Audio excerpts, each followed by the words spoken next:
This video is brought to you by BTI Institute, a New Jersey leader in certification-based management training. Thank you, John, and welcome everybody to another Agile discussion group hosted by PMI New Jersey. We meet on the last Wednesdays of the month, and we have a great session today and a great speaker. Randy Shumpert is also a chapter member and has shared the main speaker floor earlier on. Randy and I have actually known each other for many years as Agile enthusiasts. Randy is an Agile coach and consultant, has worked with a multitude of organizations in different fields and different domains. When you start seeing the presentation, you'll see he's also got the alphabet soup of acronyms. And when Bob and I in the past have talked about all these certifying bodies, and you want to be a product owner, scrum master, a coach, or something else. And some people say, hey, are we doing SAFe? Are we going through Scrum Alliance? And so on and so forth. We talk a lot about people, processes, and tools as concepts. And we've done a lot with people and processes. But something today is different. We're going to actually see where a tool that is agnostic in this alphabet soup and under the Agile umbrella comes in place, and see what impact it might have for Agile enthusiasts or traditional project managers as well. So with that, I want to give it over to Randy. And Randy, you have control. You'll be able to give us a few slides, and you've got a demo. And I will monitor the chat. So on occasion, I'll look a little bit to the side, and I might throw in some more context in the chat, just some housekeeping tools. And Randy, if you're open to questions in the chat, let us know, or elsewise. So over to you. Thanks, Nitan. Let me share a screen to get started. And let's rock and roll here. Okay. All right. Again, welcome again, everybody. I'd like to, I guess, skip ahead here because you've already sort of introduced me a bit. Nitan, thank you for that. So we're going to talk about a tool that I believe sort of helps us, as Nitan said, in a number of ways. But first, I want to just sort of mention the components that we're going to look at. They're all integrated. They all work together.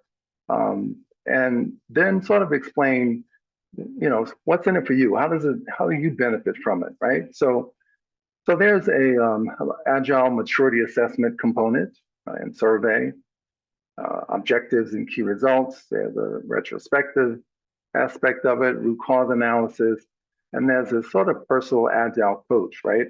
And all of this is built on the open AI platform to help us sort of get some feedback. So it's a little tough to cover all the details in a demonstration, and that's what we're going to be looking at.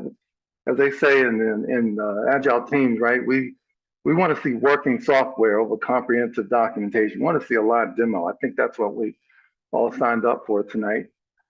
So, but it's tough, right, to get through all of it in detail. So I've tried to structure this so that, maybe about 40 minutes, I should be able to get through the demo, and that should leave us maybe 15, 20 minutes or so the questions. So I'm asking us to throw our questions into the chat so I can really just focus on getting through the demonstration, because there's quite a bit to see and explain. But then in that buffer at the end, I'll be able to circle back to the screens and address the specific question as it may relate to the screen. So I'm kind of asking us to sort of hold back. The other important thing I think needs to mention is that this tool is sort of domain or industry agnostic, right? I don't care. I'm a skilled Agile SAFe practitioner. This has nothing to do with SAFe, really. It's about any Agile framework. So whether you're practicing or using DSM or Discipline Agile, Spotify, Let's Scrum, I don't care about that. It's how we use these tools in our role to help deal with some of the challenges that we all face in Agile transformation. So that's sort of what we're going to touch on here.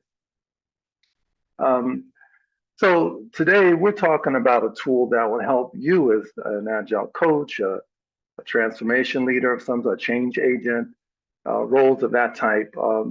And then to help you clarify, right? Clarify what the Agile adoption problems are, and then to develop plans to help continuously improve and address some of those challenges, right? So that's the goal. And this is not an Agile lifecycle management tool. This is not Rally or version 1 Jira Microsoft Project. Those tools right there used for creating user stories and tasks and sprint plans and goals and tracking all the work through the sprint. So that's not what this is, right? It more complements those tools. So we're discussing a tool that really focuses on the operational excellence of teams, right? To help them align with business strategy for the purposes of delivering value, right? So the thinking sort of is, if we can make the teams better, right, then all the other things begin to fall into place, right? Velocity, value delivery, and all the other things, right, that help us determine whether or not we're getting better, we're delivering higher levels of quality, right? Because at the end of the day, Agile teams, right, Agile teams are the building blocks of business agility. So the more effective we can make the teams, those other things, I think, begin to fall into place. So I'll make a screen adjustment here. So what is this thing exactly, right? So it doesn't matter where you are in your process, right? You could be a well-oiled machine, well into the process, or a startup somewhere in between. It doesn't matter. It's industry agnostic. It's there to help you deal with the challenges I was trying to mention. So it supports all those basic tenets of Agile and Scrum, like transparency, inspection, adaptation, right? And it's so its product name, we call it Gembalytics, and it's sort of modeled after the practice, the lean Agile practice of Gemba, right? Which says, people close to the work really often have great insight into what some of the challenges are. So rather than the smartest guy in the room in the corner office says, do this kind of thing, let's go out and see where the challenges are really happening and then develop plans around that. So I thought it'd be useful anyway to sort of create an architectural picture of what this thing looks like and sort of walk you through that briefly. Let me get this out of my way here. Walk you through the architecture first. So I created a profile, right, to hopefully have it make sense. So I have this persona called Tina, right? And Tina, she's 40 years old. She's been professionally working about 15 years. She started as a project manager, then sort of moved into an Agile environment, ultimately became an Agile coach. And then she landed this new job as an enterprise Agile coach. And she was hired to sort of help the organization figure out why they're struggling with adopting Agile practices. And if you follow any of the surveys like I do, like what Digital.ai State of Agile survey, or PMI has one, the Scrum Alliance has one. Or Gardner, frankly, Gardner points out that 70% of Agile transformations fail. So that's some of the challenge that we're trying to address. We're trying to build a suite of tools that help us deal with those issues. So let me walk us through first, just at high level here. So we start with in number 1 there, an agility assessment survey, sort of a Agile maturity assessment tool. And you as the Tina would create a list of unbiased questions. And that's key, right? If you create questions at random and you have an agenda, well, you're going to get the answer you're looking for. So we want unbiased questions that really sort of dig into what some of the core issues may be. And there are standard questions out here for various industries, HR and marketing, IT for one. And so each participant will take a survey. But at the end of our surveys, they're required to write an essay of any length. And that essay is then fed through our AI engine there in 1.2, the generative AI model that we built on the OpenAI platform, trained it around agile concepts. And it synthesizes all of that feedback with the questions and all of the essays that come in and sort of creates a picture of what people are trying to say. Hey, hello, how are you? Good, good. Can I have super full? Sure. Without, You might have to mute someone. yeah, you gotta mute somebody While I'm there. talking, if you could put yourself on mute. Thank you. So it takes all of this feedback from the essays. Imagine 100 people taking this essay. Mentally, individually, we can't get our heads around that. But AI is awesome at that kind of task. So synthesize all of this feedback and tell leaders, here's the themes, here's what people are trying to say to you, but without violating their privacy and confidentiality. So leaders never see, hopefully, the very candid feedback you type into this essay, because we're going to create a collage out of it and show you the themes of what the real messaging is. But at the end of all of that, you as the architect, or Tina in this case, she's going to look at all this data and try to make sense out of it in like 1.4. She's going to do her analysis. And from there, she's going to have a pretty good idea of what some of the issues are. So she'll then she can go in a couple of directions. She can do a root cause analysis. She can do, or set up her objectives and key results, or get into retrospective at portfolio program or team level. And then, of course, there's this personal agile coach, which is like a co-pilot, right, from ChatGPT or something, or Microsoft, and answer questions. So that's what we're going to walk through. And then all of that can be fed back into the AI engine. So in our architecture here, unlike ChatGPT, when you use it, you're training the ChatGPT model, their knowledge base. But subscribers of Gembalytics, it's for each entity. Each entity gets their own container of data, and you're training your model for your environment. So the more you use it and its AI's features, the smarter the answers, the more intelligent insight that the AI components can produce. And is not shared with any other organization. All right, so let's take a look at this thing now. I'm going to open up the agility assessment survey. Drag that screen over here. And we're going to log in as Tina. Let's find Tina here. And so what this is a typical respondent's view of the application. So we're not going to go into all of these, but here's a survey that Tina would be set up to take. There's some instructions. And then there's some pre-survey questions, right? Things like, how would you rate your work-related stress? Is it low, expected, or high? Have I been trained in agile practices? Well, I agree with that. No, I don't agree with that. I'm neutral. Has the organization really explained what its vision, goal is? Why are we in this change anyway from our usual practice to some target practice? Well, no, it's somewhat understood. They've done a decent job, or no, I don't even know why we're doing this kind of a thing. So we answer some pre-survey questions, and then a whole bunch of questions that will, and this happens to be a safe example. I'm not going to go through that, but at the end of this, you're prompted to write an essay. So let me log out of Tina. And as I said, then those questions are fed, and along with the essay feedback, fed into the AI engine, is synthesized in 1.3, and then your analysis. So let's go into that. Drag that screen over.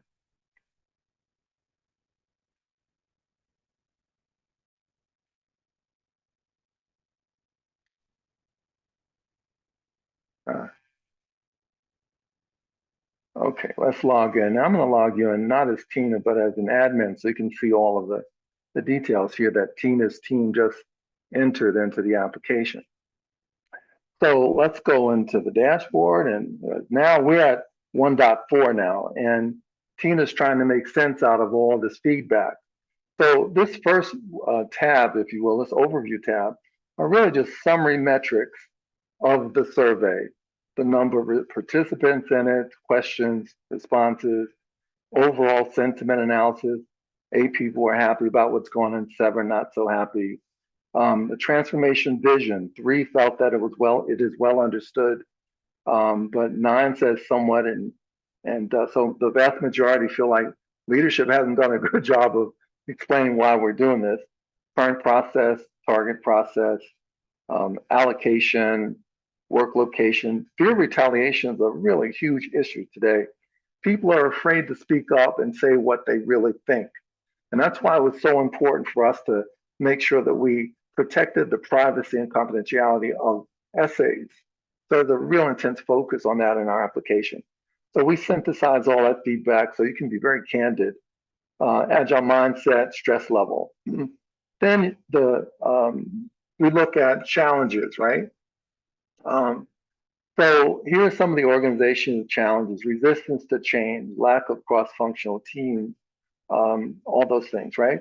And this example, resistance to change. We see that 40% of the software engineers feel that resistance to change is a significant factor in our agile transformation. And so you can click on other. This is DevOps. Let's look at business agility.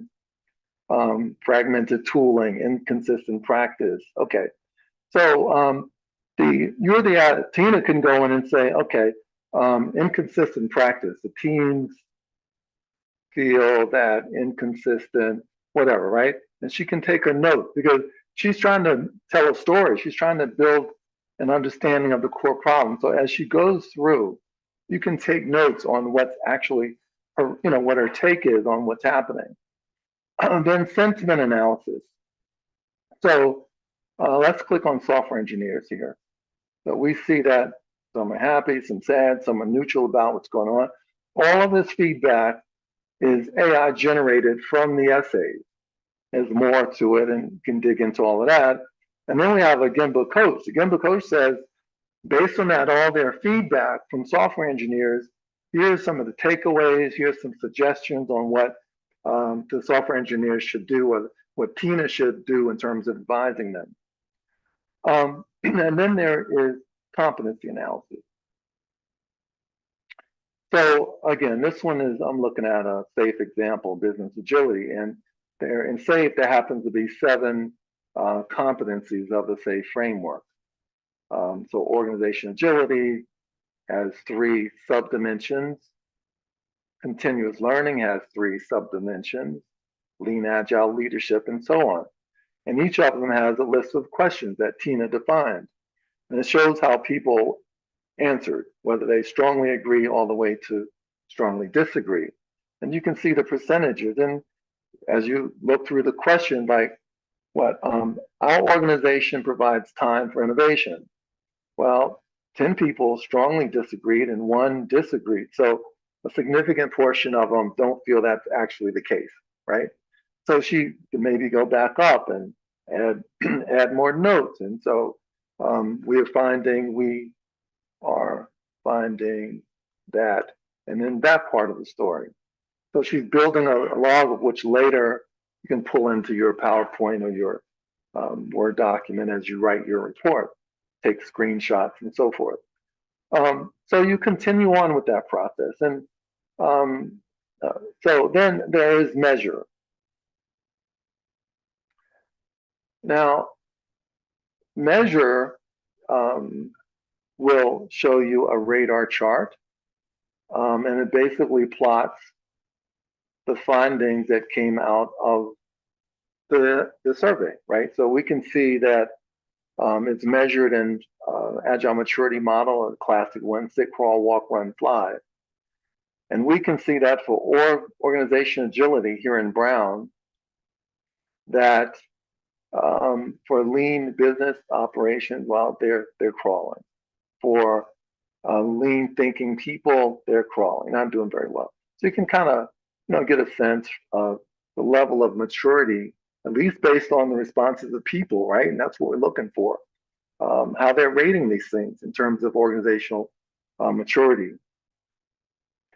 And then, and you can set standards and all those things. Guys, also, I didn't hit on these little buttons, but throughout the system, you can make things a little bigger. If you're doing this online, make it more readable. And then there's Learn. Learn is sort of an executive summary that gives us feedback on what people said in the essays. Our organization has not completely completed a full assessment and transformation effort across all departments and dimensions in the safe operating model at an enterprise or business unit level. Most agile release trains, ARTs, including ours, still follow team level agility practices.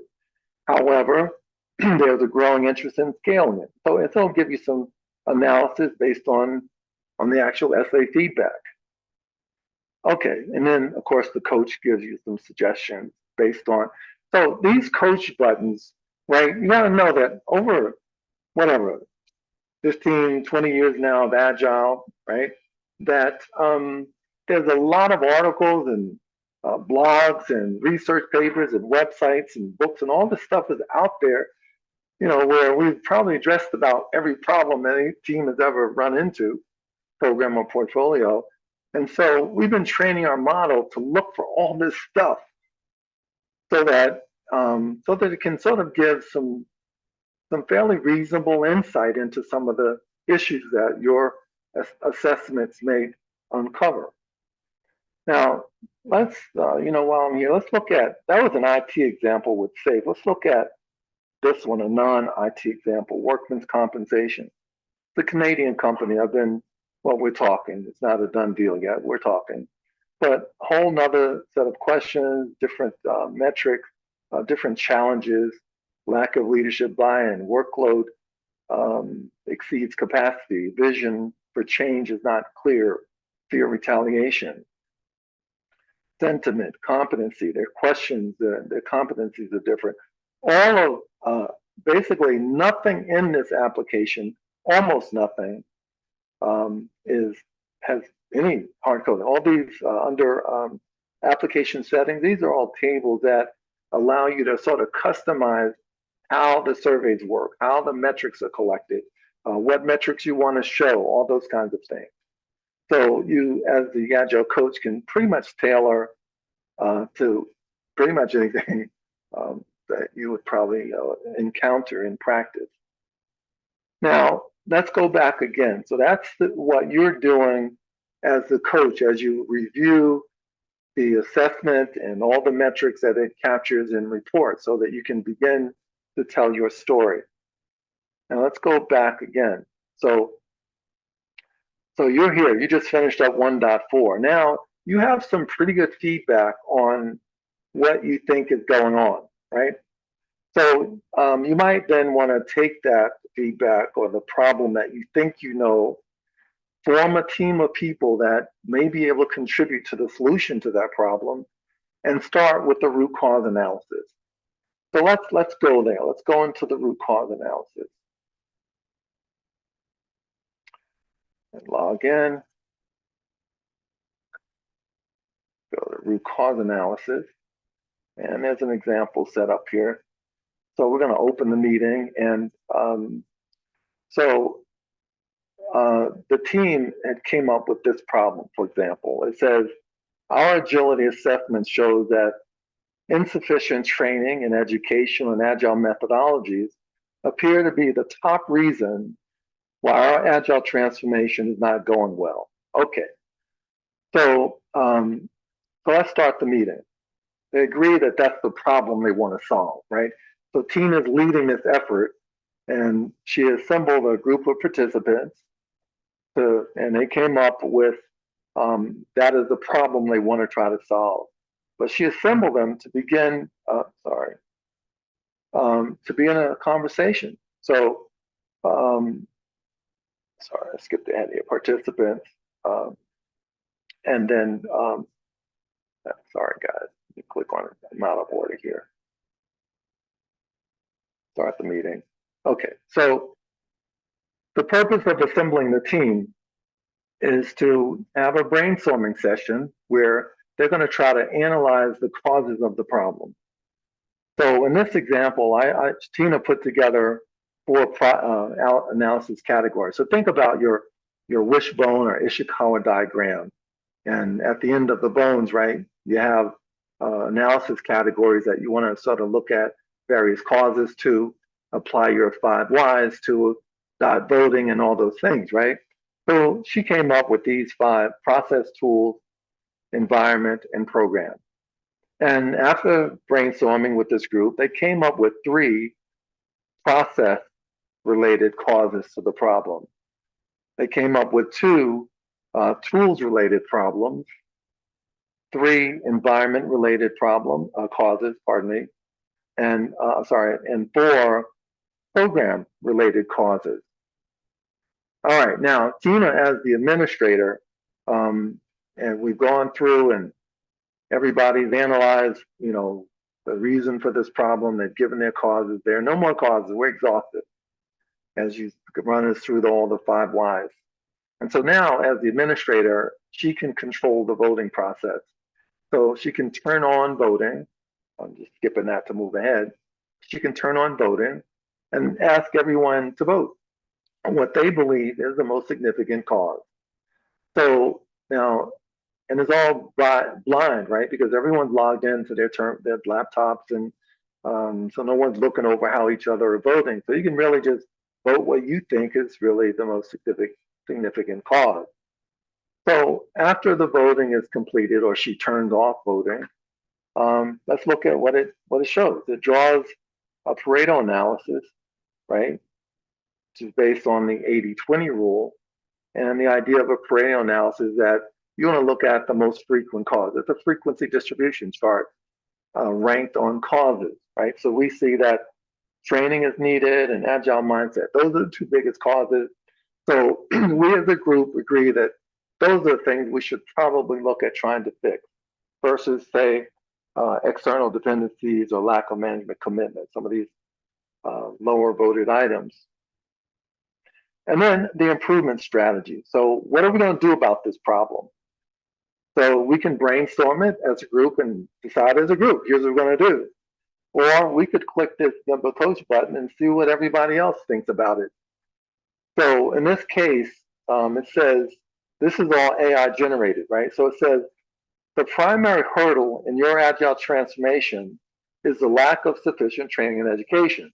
As a Scrum team, you're no exception and can gain from the following suggestions. Invest in comprehensive IT agile training program, implement continuous learning plan, encourage peer training, and all these things, right? So again, this is all generated based on your problem statement and other feedback that was given during the essays. And again, the idea in Agile is you want to take this improvement item, bring it into the next sprint or the next planning cycle, and hold the teams accountable for trying to improve in that area. All right, so now Tina knows what the team feels are the most significant challenges to solve, right? And have a recommendation for which ones to focus on. So she can go a couple of directions from there. She can either establish some objectives. So based on what our solution strategy is, let's set some objectives that we can measure how well we do against solving that problem, perhaps in the next, say, sprint, next quarter, next month, whatever it is that cycle of time that we want to look at. So let's go into the objectives and future. We call it, by the way, objectives and future outcomes, because value delivery models are really about outcomes, not about more. I mean, teams do KPIs, I get that. And that's why most of us talk about objectives and key results. And key results are more focused on KPIs. Whereas when you focus on outcomes, you typically use different kinds of metrics to measure progress against what those objectives are. So my research showed that we ought to sort of build a OKR-like model, but focus on the objectives, the future intended outcomes is what we're going to measure against, and the initiatives as to how we achieve them. And you think of initiatives as projects, maybe, if that helps. So here we have this objective, provide for formal agile training for everyone in this Unmarked Roads program. Okay. And Tina created 2 outcomes that she hopes to help that we all achieve together as a team. And when I use the term team, in a sense, it can be a single agile team. It could be a team of agile teams, or it could be an entire portfolio team. So I'm just using it generically. So in this case, for her team, to meet this objective, she wants training to help understand better collaboration, how that can help improve things, right? And then the other one was to improve visibility into what the teams are working on. So those are 2 outcomes that she hopes to achieve in this next cycle. To achieve this one, she created these 3 initiatives. So for the unmarked roads, she wants leadership to attend a 2-day introduction to Agile. She wants to make sure they really understand how Agile is supposed to work and their involvement in the Agile processes, how they should support it, exemplify its behaviors and things like that when working with teams, support its practices, and so on. So she created these 3 initiatives. Now, I'm not adding them now, but of course you got to be able to add an objective and the outcomes and who's going to own it and what their role is and status and prior, all those things, right? Or you can select it. This component is integrated with other parts of the system. So you can say, I want to look at some recent root cause recommendations and maybe use that as a basis for defining an objective. Or you can look at some of the organizational challenges that we've dealt with recently and use that as a basis for writing an objective. Or teams can look at retrospectives and pull one of those in, so that you have a source to sort of think through what objectives are really important for the next cycle, or just use whatever came out of your root cause analysis. So you have flexibility over that. Tina drives that. Now, the next thing before I go to the dashboard is that in any kind of OKR model or like ours on objectives, you want to have periodic update meetings where you bring teams together and you try to understand the progress being made. And a lot of that data is going to come out of your tracking tool, Rally, version 1, Jira, whatever it is, project. And so you'll go in and these happen to be this objective, this outcome. There were 2 for this one.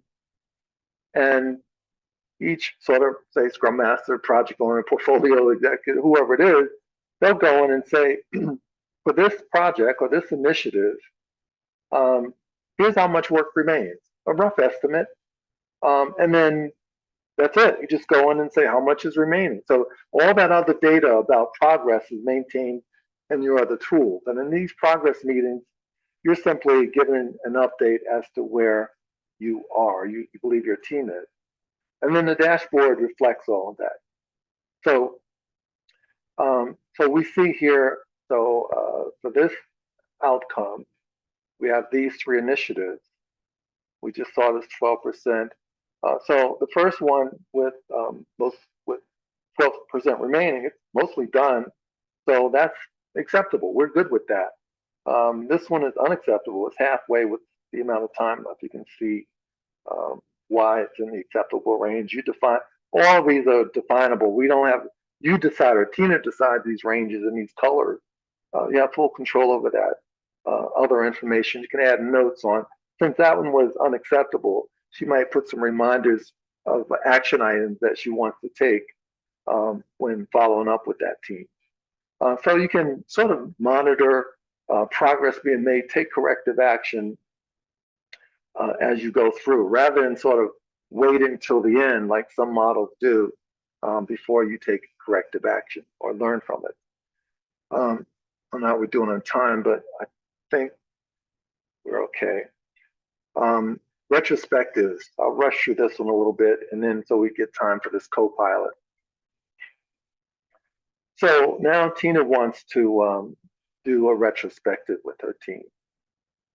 Typical retrospective format, we support traditional start, stop, and continue model. So teams go in and they add their items and stuff like that as they have their retro, things we should start doing, stop doing or continue doing. And at some point, the team's going to agree on an action item or two that we want to take to improve on in the upcoming sprint. And so here are a couple of action items. No team ever takes on that many, one or two, maybe three, but here's one. They said, we should move from using Scrum of Scrum to managing dependencies in SAFe. So in the Scaled Agile framework, how should we implement the program board, which is what SAFe uses to track dependencies in PI planning? So that's one. And then we have our Scrum Master attends the Scrum of Scrum meeting. What should we expect from the Scrum Master after he attends these meetings? So we have this little button here, AI button built in our Gemba coach. You click on it and it'll tell you what people think or others are doing. So guides implementing the program board, which is basically what that action item is about. So it's going to give some instruction on how to set up your program board and some cases that you can consider. The next one, what is it? Says it wants to know about the Scrum Master and the Scrum of Scrum. So roles and responsibility of a Scrum Master after a Scrum of Scrum meeting. Well, Scrum of Scrum meetings are aimed at towards aligning multiple Scrum teams working on the same project. Post these meetings, the Scrum Master has a set of responsibilities and tasks, and it goes on to tell you what the Scrum Master should be doing in that case, right? So, and again, these little tools to help you make it more readable online. So then you have that, and then there's a feature we call Team Talk. And it's a way that another tool for a Scrum Master, in this case, Tina, to go in and say, talk to her team about various activities and processes they carry out throughout the sprint or the quarter. And she can define what low performance looks like. So in this case, Tina said, for agile estimation, for low performance, team accepts estimates given to them from a project management plan. So she considers that really poor levels of agile maturity, if that's what we're doing to estimate our work. But if we're doing well, then teams apply the INVEST principle, user stories, ensure that acceptance criteria is well defined and sizes, blah, blah, blah, right? So she thinks that's great. And so they defined a couple of activities. And then she says to the team, well, vote on how well you think we're doing on a scale from 1 to 10. How well do you think we're doing at agile estimation? How well are our retrospectives? How well are we managing dependencies and so forth? Teams go out and vote. As administrator, you get to see here all the voting, but they don't. And then you click the measure button and you can click on any one that you're interested in. And it'll show you, well, looks like agile estimation. The team feels that we're doing pretty well with that. But on the low end here, iteration planning, 3 votes. So that's an area that, hey, we should talk about, right, as a team on something we should improve on. So that's our retro. And then the very last part, again, if you think about all these tools are organized around continuous improvement, learning, how do we get better as a team? And when we do that, hopefully value delivery gets better, quality gets better, collaboration, all the team activities that make teams perform at higher levels. All right, our agile coach, Gemba coach here. So it's like a chat, GPT or BART, any of the AI type of interfaces that you've seen, I'm sure.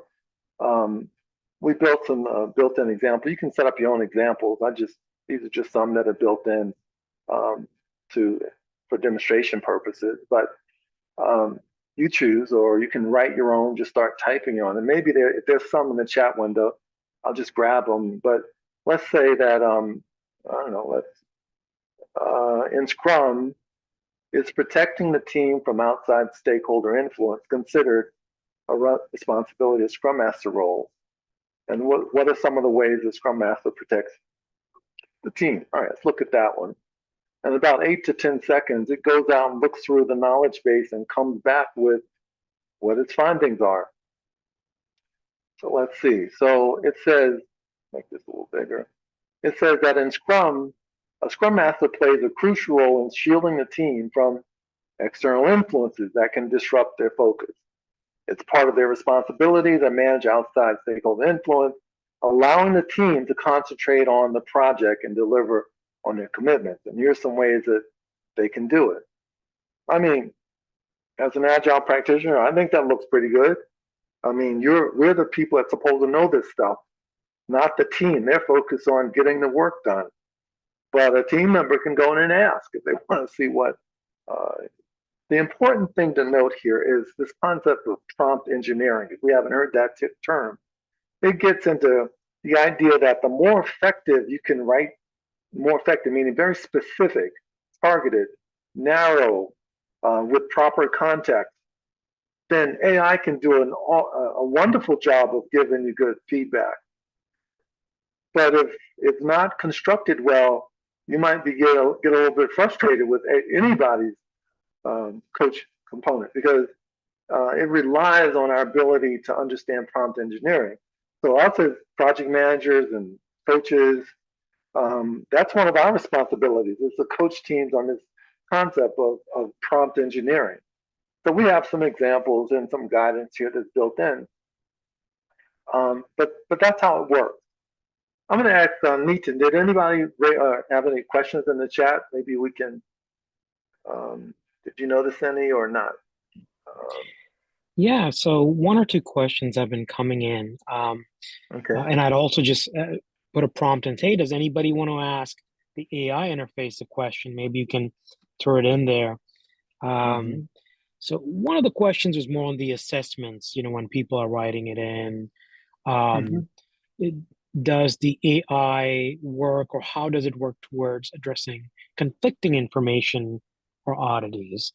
That's one question that I saw. And the other question is, with the appreciation of anonymity, right, and safeguarding people's names, what if people wrote something that was alluding to someone identifiable on their team, or I don't know, maybe they took someone's team member. Oh, Tom's just always so quiet, he hardly speaks, or Randy's a blabbermouth, he's an extrovert and all that. So would the AI kind of protect identities, so to say? Yeah. Just a little, if you could throw something out there. Yeah. So when we have these kind of assessment essays, you don't just have people go out and write blindly what they want without coaching, right? So we coach them on those things first of all. So the first layer of protection is simply, you're not trying to call anybody out or disparage anyone or be critical of anyone, but you want to say your truth about what you believe the issue is, because we're after solving organizational problems that move us forward, not attacking people or those kind of problems. That's the first layer. So coaching of how you write an essay and what its purpose is. The second challenge or portion of it is the feedback that is generated from AI is not done until the survey closes. So now if it's only one person in the whole survey or one person in a role, that's our biggest challenge, because now there might be some identifying words that you can say, probably Joe wrote this one. You don't know for sure, but you might be able to, based on how the sentence is written from AI, almost be able to detect it when one person is in a role or one person responds to a survey. But usually surveys are going to have at least, if it's an agile team, maybe 10 people, the program 50,000, we don't know, a really large number. And at that point, there's so much synthesizing of all that feedback. It's an incredible collage is being generated. And I mean, at that point, it's almost impossible. Maybe AI isn't perfect, and that's coaching too. Somebody might pick up on something. Get over yourself. I mean, really, we're building and making these things smarter. And the more you use them, it gets better. And so the early versions might actually, something gets through. But as we do these things more and more data gets into your knowledge base, even the greater levels of protection is sort of built in the way that sentient models work. So that's what I can tell you about that.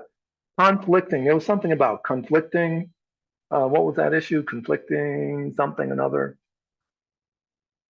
Nathan? What if, what if in the essay writing, you Mhm. had all these people give feedback, but it was conflicting in the essays? One person said points, maybe A, B, and C, and Mhm. somebody else wrote X, Y, and Z. How Yeah, does EI work with that, if at all? yeah, well, it does because, um, if it's two people, like in that example, it's going to show them both and it's going to show the conflict. But so the idea of an essay and a survey with multiple questions is that, if you understand sentient analysis, it's going to look for positive, negative, and neutral across a whole swath of language that comes across in these essays. So one or two conflicting things, AI is good at figuring those kind of problems out and looking more for the themes of what people are saying. So some of those things will be sort of categorized as outliers and ignored. But where it can build central themes, that's what we're looking for. Interesting. So I'm just reminded of Uh-huh. wearing the Scrum Master hat, taking a neutral stance, using some sort of democratic process and hearing all the words or voices, even unspoken, and just bubble it up. And that's what they say. Scrum is going to bubble up and surface up things and just present Yeah, it either to your team or program or the organization. And it's not going to solve for anything, right? But that's it's right. just going to have people say, okay, now that I see something or I'm aware of something, what next? You know, That's right. and a human being has to make decisions based on what they've got. That's exactly right. So it provides guidance and insight, right? That's its whole benefit. And it should be consistent, to your point, with what we have been trained as agile practitioners to know. So it enforces and those kinds of things to help us. Um, so yeah, what else we have? If there's anything else. Someone just wrote a couple of minutes ago, what is the difference between outcomes and results? Yeah, I touched on that a little bit. So OKR models, and someone I see asked what was an OKR. So, and there was a response. OKR is objectives and key results. That's what the acronym. Oh, Neeson, you answered. Great, thank you. And then, so it's a model for measuring how well an organization is moving towards achieving its objectives. I mean, that's really what it's for. But the OKR model focuses more on key performance indexes, KPIs. And I mean, there's all kinds of KPI metrics. It depends on the environment and product or goal that you're after. So you define them. But that sort of, we talk about leading and lagging indicators in the agile and traditional world. Outcomes are more focused on leading indicators. And if we don't know those differences, leading indicators are things that we can measure on the fly. Ones that I'm sure you know are things like velocity, planned versus accepted, things like that. And say we call them program predictability measures, but things that we can net quality metrics, things that we can measure on the fly as we go through, even day by day or sprint by sprint. Lagging indicators are things that you measure at the end of a project or at phase gate reviews and things like that. Return on investment, internal rate of return, all of the EVM calculations, right? Planned value, earned value, cost performance index, those are all EVMs. Those are lagging indicators. So the point I'm trying to get at here is that when you focus on outcomes, it's different than KPIs. It's different than lagging indicators. It's more about, did we achieve the value that we're expecting through the initiatives that were defined to help us get there?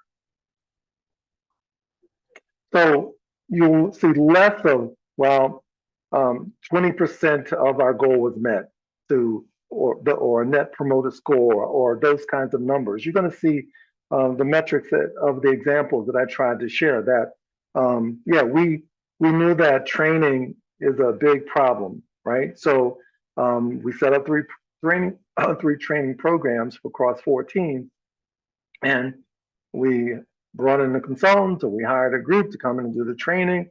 Everyone sat through the training, and now we're off and running. That it actually happened. We scheduled and got it done.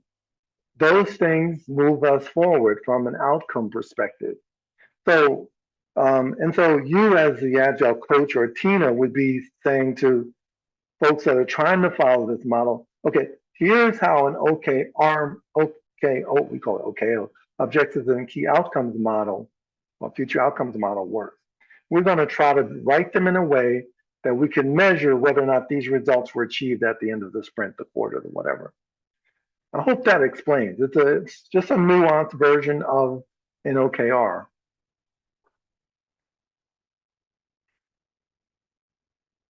All right, thank you for that, Randy.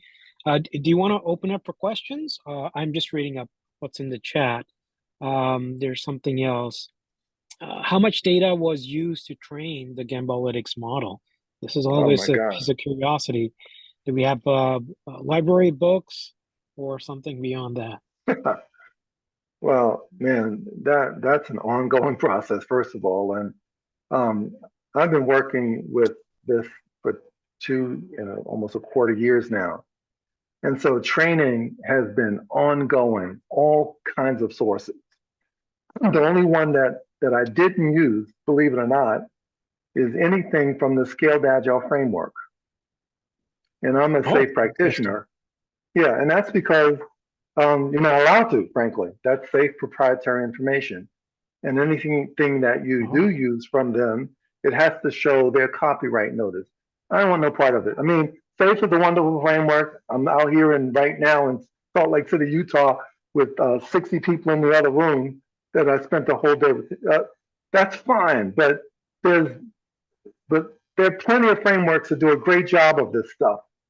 And so, yeah, so, and there's so much information out there from people like you that have written blogs and articles and white papers and websites that have all of this stuff out there. Some books, which we have to work on to get information approval to do, but yeah, so it's an ongoing process, and we're constantly, that's one of my big jobs actually with this product, is I'm constantly asking hard questions of our model to see, as a quality check, to see if I agree with the answers. And if I see, this answer probably needs some work, then I'm researching ways to further train our knowledge. That's one source of how we train our model. But guys, I hope we got this message from earlier, seriously. So the way this can be hosted on a cloud like we host on Amazon, where you get your own container, your own knowledge base. And so when you make queries of the AI, the Gemba coach, and do all these other features, you're training your own model. I don't get to learn from it, and neither does your competitor or anybody else. So the insights that your people generate from the tools further trains your knowledge base. Right, this is interesting. And if I could just supplement what you said, over the years, I've had people ask me, Nathan, what is the definition of a scrum of scrums? And there are actually two that I've come across. And based on what people tell me, I can tell whether they're related or more aligned or just familiar with one framework or methodology versus something else. For example, in a scrum of scrums, what I learned in my traditional Scrum Master class with Michael James, Scrum Alliance, many years ago is, hey, when you need to coordinate information between two or more teams, let them do it, and a Scrum Master is not needed. Right. Whereas later down the years, I heard someone say in a Scrum of Scrums, you absolutely do need the Scrum Master. Like, hey, what's going on? You know? What is it? And it's interesting because you talked about containers and organizations and flavors. Let's say one organization adheres to the fact that, hey, the teams are collaborative, empowered, whatnot. You don't need a scrum master. Right. That's your scrum of scrum, and that's what your AI should answer if asked by a new team member, right, or a new employee.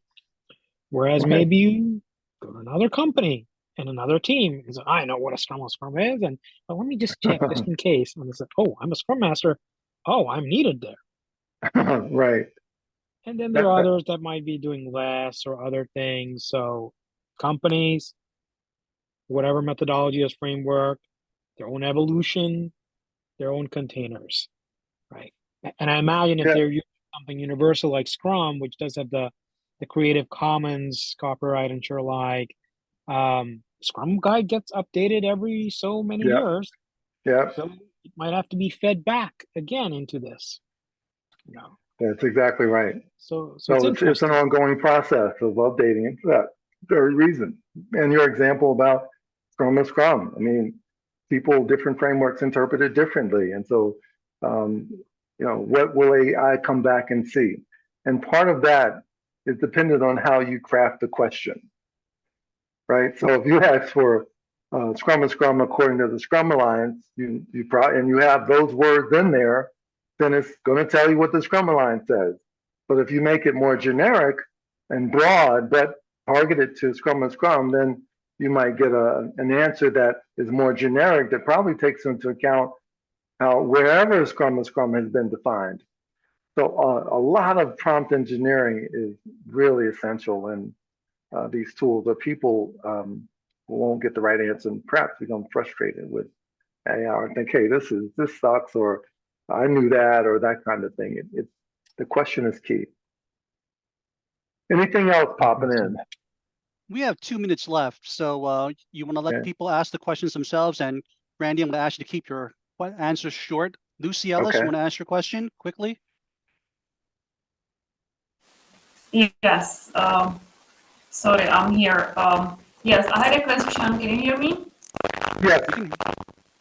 You said that the assessments and the surveys were anonymous, right? So isn't it more likely that people will reveal or identify other people in the essays? So how do you deal with that? Because then you may have people's names or even complaints against them or whatever else as part of the essays, and it will be summarized for the executives or whoever else to see.